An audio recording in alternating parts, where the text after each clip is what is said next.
Hi guys, my name's Chris Blows. I'm 32 years old from Adelaide, South Australia, and I am an above-knee amputee as a result of a shark attack back in 2015. Here we go. Now, shark attack on a scale of coolness, and I hope I can say that, was it a great white? It was, yeah, a big one. I reckon about 4.5, 5 meters. Okay, we'll get into that in a second. I mean, you'd hate to lose your leg to a lemon shark is what I'm saying. I was going to say on a scale of 1 to 10, how cool is it that you became disabled by a shark attack? So Angus, what would you say that is out of 10? As far as a beer side pub story goes, it's probably the coolest story. Dylan's is... What about where's mine? That's what I was going to say. Tumor wrapped around spine is a what out of 10? Yeah, it's 2. A 3. A 3. And shark attack? 9.5. Oh. It's Chris, you're already beating me. I'm pretty flat on that. We are talking excitedly about probably one of the most traumatic days of your existence. So I'm very sorry to kick it off like that. But in 2015, you were at what can only be called a place where people are burly, Port Lincoln in South Australia. Got to be known for Australia's most prevalent or white pointer hotspot, right? And you went surfing?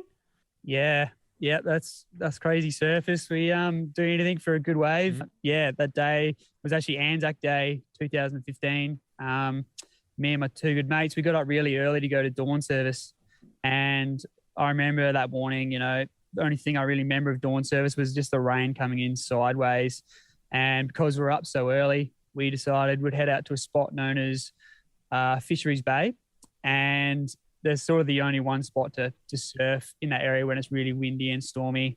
And I was surfing at a spot known as Bright Point. And I would have been surfing for about an hour, and I just got a wave, and I started to paddle back out to the Suck Rock. So I was probably in the channel in a spot where it was a little bit deeper. I was almost back at the Suck Rock, and then I got hit from the side, which felt like being hit by a truck at the time. But soon realised I was being attacked by a 5-metre great white shark. How do you realise? Can you see it? Do you feel it? Do you get dragged under? As soon as it had a hold of me, and my scream instantly sent everyone scrambling to the rocks.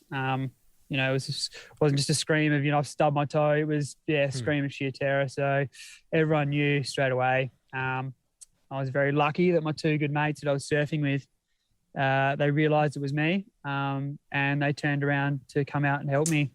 That's the heroism that's so interesting when it comes to shark attacks. I think I've watched every single video that can exist on YouTube. Of course, you even look at Julian Wilson swimming back to try and help Mick Fanning for the famous J-Bay moment.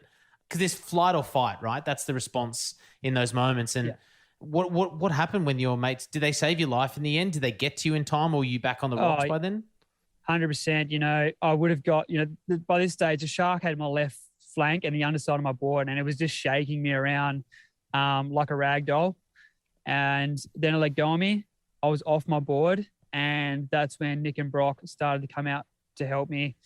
I would have got within an arm's reach of Nick. I went to go reach out to grab his hand, and we just felt this surge of water again, and the boys lifted their feet. They instantly knew it was the shark, and not long after that, the shark come up behind me and pulled me down for the second time. The boys just had this image burnt in their mind of when it come up behind me the second time. They remember the little sensors on its nose as it was breaching the water, and its eyes rolling back of its head before it bit me down. And I remember the second time it grabbed me, it took me, my board, and everything. I was sort of then fighting for my life under the ocean surface. So how long were you under for, bro? Oh, I don't know how. I remember having to hold my breath, and the only reason I popped up is because it then ripped my leg off above the knee. So I was, I've got that initial bite mark on the hip, and that left like hand-sized bite marks in my whole down that side, and then you can imagine how blood I was losing from that, and then it completely amputated my leg above the knee while I was in the water. So I was going to ask that. So it was a complete amputation. Like you could look down. Can you remember looking down and going, "Oh my God, where's my leg?" I didn't realize. Like I started to lose lots of blood. Yeah. And I popped up then, and the boys were just swimming around in my blood at this stage, and I just wanted to get out of the water. And this whole time, we sort of knew where the shark was because it had my leg with my leg rope, and it was just bobbing around. It's like a fishing float. So you sort of could see where the shark was the whole time. Oh my God. The rest of your board was acting like, like what would be on the end of a fishing line to see if you've got a nibble. Yeah. So then I tried to climb onto Nick's back, and we got hit by a wave. And yeah, we kind of separated again. So then once we'd regathered ourselves, Nick and Brock got on either side of me and they just frog leaped me to shore.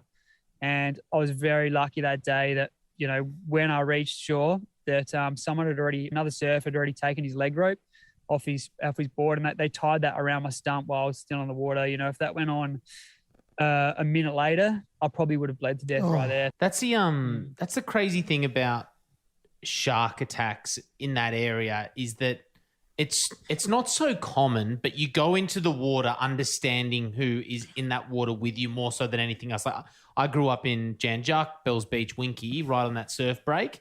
And yes, we always knew going out there that there's sharks. Do you though? Do you think about that every time you go out or not? You know they're there. You know you're in the ocean. You know the risk you take. But when you are at Port Lincoln in South Australia, like Calypso Charters, that's where you go out to go see sharks in a cage. Did you know that, Chris, going out there?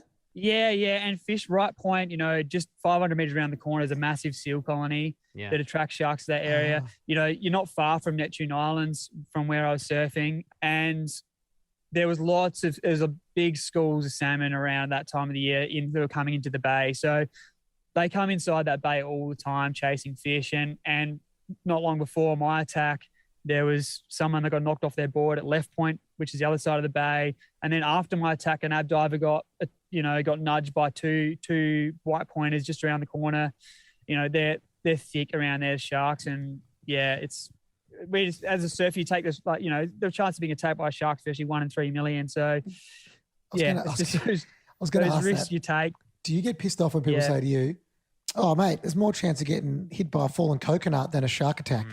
Because I've heard that squillion times. Yeah, surfing that spot, I like to think the statistics are probably a little bit different around that area. You know, going off Cav Ave, Gold Coast Beach versus Port Lincoln, the 1 in 3 million skews a little high. Elwood Beach or Port Phillip Bay in Victoria, Melbourne.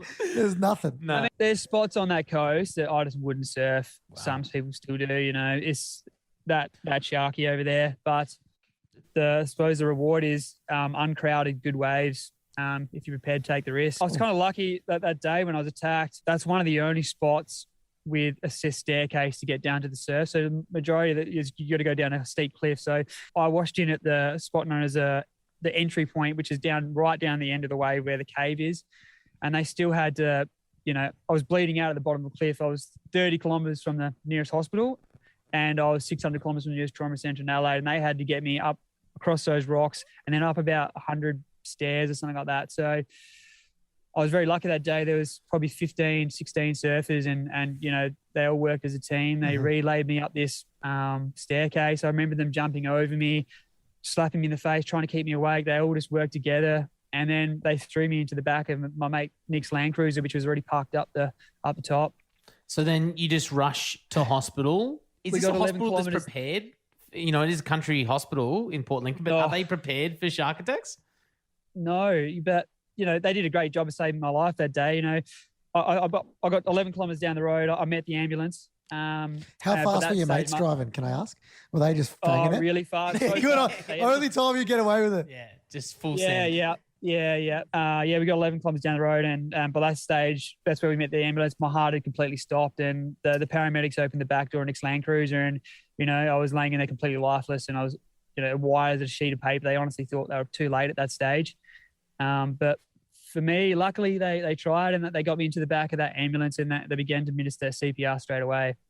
But that wasn't, we're not talking about like 3 or 4 minutes of CPR and you were back. It was an extended long period of time, right, that they kept working on you. Yeah. So my CPR started at 10 a.m. and it didn't stop till 11:15 a.m. and that's when I was in the Port Lincoln Hospital. So that was under transport from 30-minute drive from the surf break to the Port Lincoln Hospital. And then once I got to hospital, they were able to give me the blood. So in that hour, I had 8 units of blood and 12 units of plasma, which was the whole unmatched blood stock in the Port Lincoln Hospital. The whole stock, man. But in that, so a lot of people don't understand that CPR necessarily isn't about bringing somebody back to life. Obviously it is, but I'm saying, you know, to get you back to being conscious and talking. It's about consistently pumping your heart for you. That's what it is, trying to get whatever blood you've got throughout your system. And you need that oxygen, like the blood pumping oxygen to get to your brain. Otherwise, there's a risk of brain damage. And they gave my parents the statistics that I virtually had 0% chance of waking up with no brain damage due to the amount of CPR I had. And luckily for me, I didn't. We'll give it a 1% then. Yeah. How do you remember waking up and realizing the damage that had been done to you? Yeah, I do. I was very, very confused. I was on like lots of fentanyl. They pump you with ketamine, all these pain drugs. And, my physical injuries were the least of my worries at that stage. I was going into complete renal failure. And that was due to the blood loss. And the dialysis machine I thought was a Coke vending machine. And every time the nurse would go out, I'd be trying to hatch his plan how I was going to get a can of Coke out this vending machine. So I honestly didn't know where. I was, to tell you the truth, or what had happened. And I wasn't until about, I was induced coma for 10 days. But once I woke up and I had a couple of weeks to, gather my thoughts, that's when I started to realize the extent of my injuries. Two questions here. When you wake up, do you feel lucky? Do you feel unlucky? Unlucky for the shark attack, unlucky for losing your leg, or lucky to be alive? Definitely lucky to be alive. Yeah. Okay. Knowing the circumstances and just speaking to my mates and pretty much they didn't want to give me too much information but just telling me, what happened. And I was like, shit, yeah, that's straight away. You felt lucky straight away, or did it take time to develop that? I felt lucky, and the funny thing is, I said one of the first things I said to Chloe, my wife, is, "How am I going to surf again?" Yeah. So, well, we'll get into you going back out in the water very soon. My second question, I guess, to that was, we do talk about bedside manner a lot with disability, and sometimes doctors being a bit too much clinical rather than personable. For you, who broke the news to you that you, when you came out of that 10-day coma, who broke the news to you that you had lost your leg below the knee? Was it your family? Was it doctors? How did you find out? Or do you feel it? It was a combination of one of the doctors and my family sort of standing around the bed and just explaining to me what had happened. And that still got a long way to go and with recovery, but I can make, at this stage I'm young, fit and healthy, and, I should be able to get up and walk again one day. And that's pretty much kept it as brief as that. Oh. Did you connect with, obviously your mates, but the random surfers who helped save your life? Have you reconnected with them? Do you know any of them? Yeah, I did. And that shark attack has had a ripple effect on a lot of people who were there, especially with PTSD. One guy, Joe, that was a cool head in the whole thing. I just remember him calming everyone down, and we catch up regularly now. And it's one of those things. We have a lifelong bond now for what they went through. And yeah, it's not just Nick and Brock who witnessed it up close range. It's the person that called Triple O. It was the poor person that went to go collect my board on the beach when it washed up, and my leg was still attached to my leg rope. Those are traumatic things for people that were there that day. So you still had, the shark didn't take your leg; it was in the water attached to your leg rope and the rest of your board. Yeah. So obviously the leg rope part wasn't in its mouth, so it never snapped it, and they could see where the shark was the whole time. It swam to the other side of the bay, and my board was just kind of tombstoning, like looking like a fishing float. Yeah. And then it must have let go of the leg because it couldn't get rid of the board, and then when they so my leg came to hospital with me, but they obviously couldn't attach it. Oh, no way. Now, well, like on ice, they just iced it up and tried to bring it. Yeah, well, while I was getting CPR, one of the police officers brought it in to the doctor and goes, we've got his leg. And she was like, what do you think I'm going to do with that? Like, I'm just trying to keep him alive. Bro, in I've never known this. In movies, like they're like, oh, I've cut my hand off and it comes on ice. Is that BS or is that what happens? Oh, I've got no idea. Okay, you can probably attach a thumb. You probably can't attach all of the ligaments, nerves that goes to it. But it's all that stuff. Yeah, I honestly don't know what happened to my leg. It's like, where did it go? That's what I was going to ask. Because do you know when you have like gallstones taken out or something, a foreign object out of your body, they give you, that little cup and you get to keep it in your liquid as a kid or something. I've got my tumour at home. Do you? In a briefcase. He's joking. But I was going to say you didn't keep like a fragment of something, or guess you didn't get to see it again. Just goes out into the medical waste. So your life was saved against the odds. You spend how long in hospital? And then what do you, because a lot of the times we talk to amputees, they're like straight into rehab. I had 10 days in induced coma when I first got there. Then I stayed in ICU for about 3 or 4 weeks. And then I was moved to the renal ward for renal care. I was on dialysis for quite a few weeks just because my kidneys and liver wasn't working very well. Are you back up And 100% with that now? With your kidneys? Yeah, I How am. good's that, Yeah, man? yeah. Yeah, Awesome. they weren't sure whether I had really high blood pressure, whether I was ever going to get that down, but everything's back to normal now, which I'm stoked about. Yeah, I think I was in hospital for 8 weeks in total, and then straight into rehab. I couldn't wait to get out of hospital. They wanted to send me to, another rehab hospital to stay in there. I was just you can send the nurses out to our house. I had my wife Chloe doing dressing changes, all that sort of stuff. I was just sick of being in the hospital. What was your journey like in rehab? Yeah, really good. Frustrating at the start. I had the first bite mark. It slowed me down on wearing a prosthetic just because I wasn't able to wear it for very long during the day because the wounds would open up and stuff like that. But yeah, it was, I picked up the use of walking a leg really, really well using a prosthetic. So I think I was told I'd be in the parallel bars for, 4 weeks. I think I was only in there for a couple of days, and I was always already walking around the ward with just one crutch. And once I got off that really basic leg, I went into a hydraulic leg, which has enabled me to learn how to walk downstairs.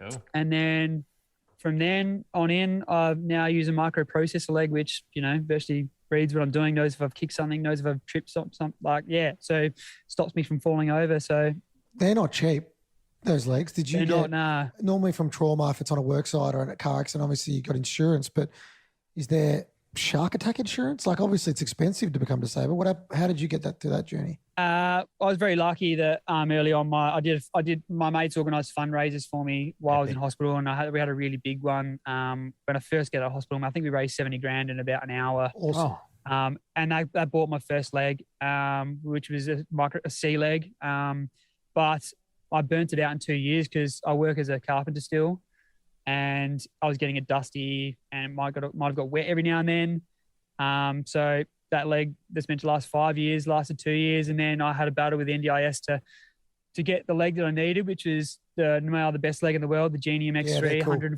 140 grand, waterproof, all that sort of stuff. And I got knocked back a few times, and I said, look, if you buy me this leg, I'll burn it out guaranteed in 2 years. And I got knocked back a few times, but in the end, it got put on the right person's table, and I was able to get this leg, and it's been life-changing for me. Shout out to the NDIS, doing good things. Just want to play in this space for a sec. You're a chippy with one leg. You turn up on a job and you got one leg. How does the client react if they didn't know? It's funny. Most of my work's word of mouth, so I never really have that issue. But people are pretty good.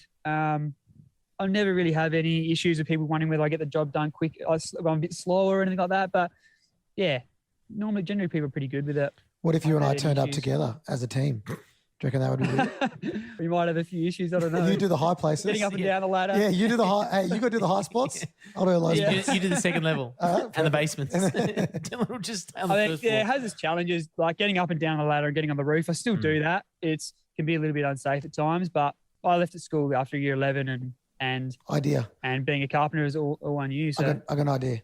You got to go on the block. Go on the block, bro. That is a no-brainer for the block.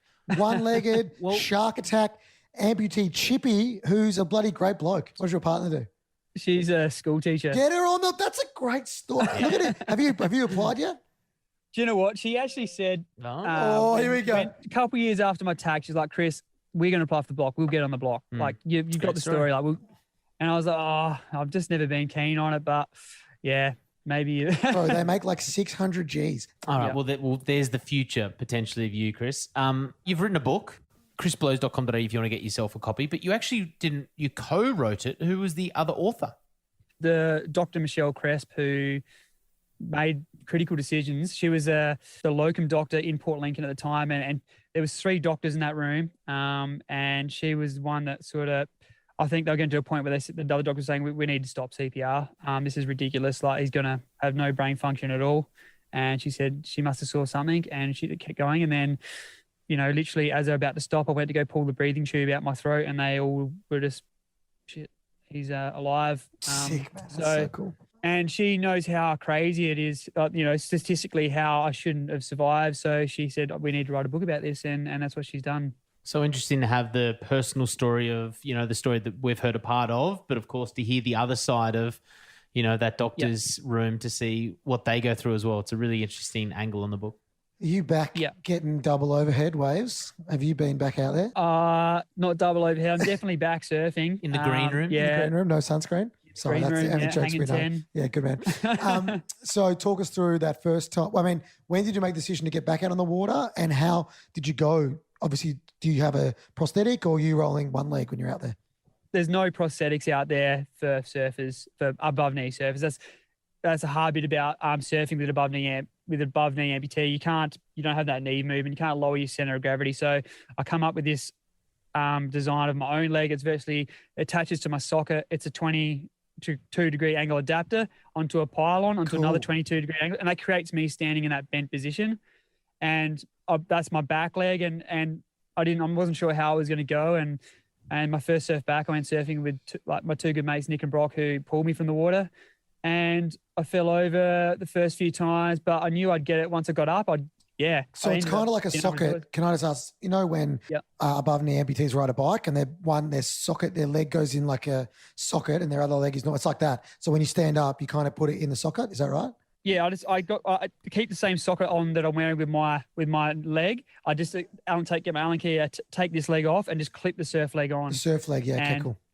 Easy as that. It doesn't swing or bend. It's just locked in that fixed position. But then it's got a foot on the bottom as well? It's got a foot? It does, yeah. Cool. Yeah, I've got a rubber foot on the bottom. Nice, man. Yeah. Now, where did you decide to paddle out this first time? Because there's not a lot of waves in South Australia. You're not going to get any tubes down at Glenelg. Nah, so you got to go down the south coast, which is Middleton, passing Waipinga, about an hour's drive from Adelaide. And that's where I decided. I went to a spot known as Middleton Beach, and that was my first surf back. I think it took me 12 months, to get back into it. Obviously, it had the mental, I probably went through the most traumatic experience anyone could have, and to be able to, go back in the water and be comfortable was tough for me in the first 12 months. But I eventually got there, and I just do it a little bit differently. I wouldn't never surf right point again. I shorten my surfs these days, so I lower the risk there. I'll never surf when in the early days. I never surfed when it was like the day I was attacked, when the water's visibility wasn't very good. It was raining, that sort of stuff. So take out doing it a little bit differently. Yeah. Before the accident, did you like sharks? I was scared of sharks. I like sharks, but I was always scared of being attacked by one, especially living in Port Lincoln, and when it was happening, I was like, far out, this is happening. Like, What about after? How do you feel about sharks now?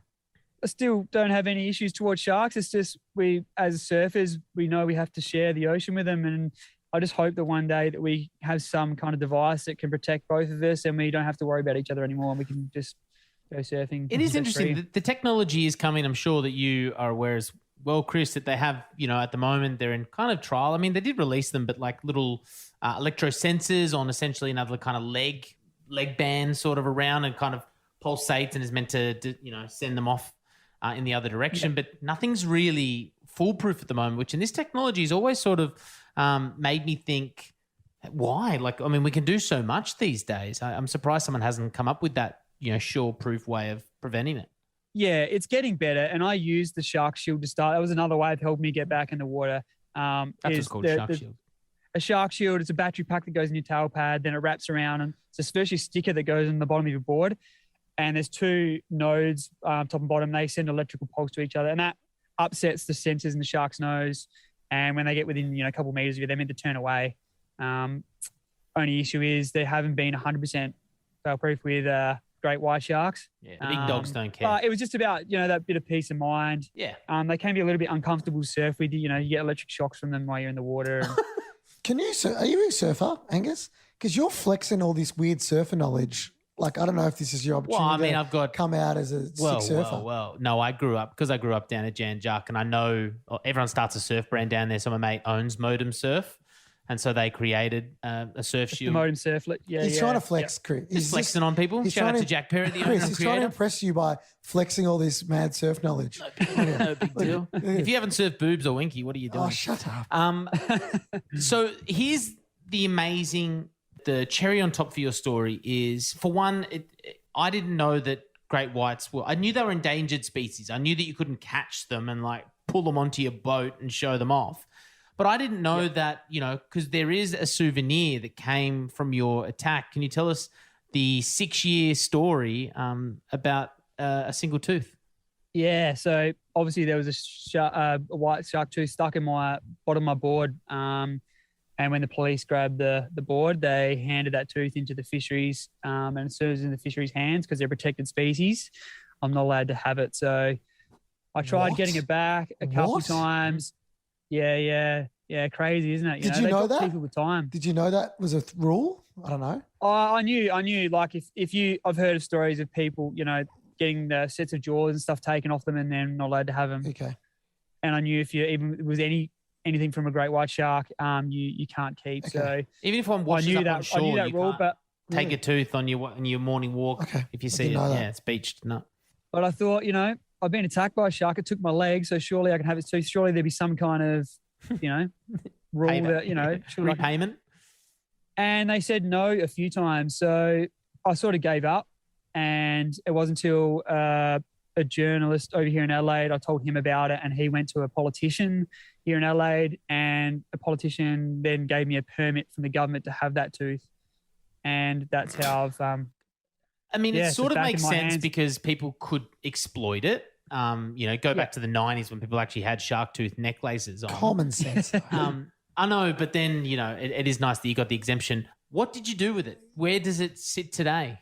It just is just in a little container in the house. And, I just wanted to be something to show, my kids or whatever when they grow up. And it was just interesting to look at, you can still see the damage on the tooth where it went into the board. And it's just something I wanted. I didn't see what the issue was with it. Did you ever think about rolling the shark tooth on a necklace? Nah, it's a bit 90s, isn't it? Very, very 90s. Yeah, very, very, well very said, 90s. Well said. I don't think it was even cool then. No, it wasn't cool. I was about to say if you were, I was like, not cool then, not cool now. No. But you probably could. On that thin brown leather.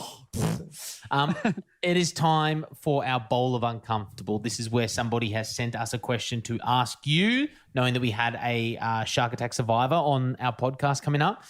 This is very cute. This comes from 9-year-old Claire. She says, do you watch shark films like Jaws, or do you watch Mick Fanning's attack on telly or YouTube?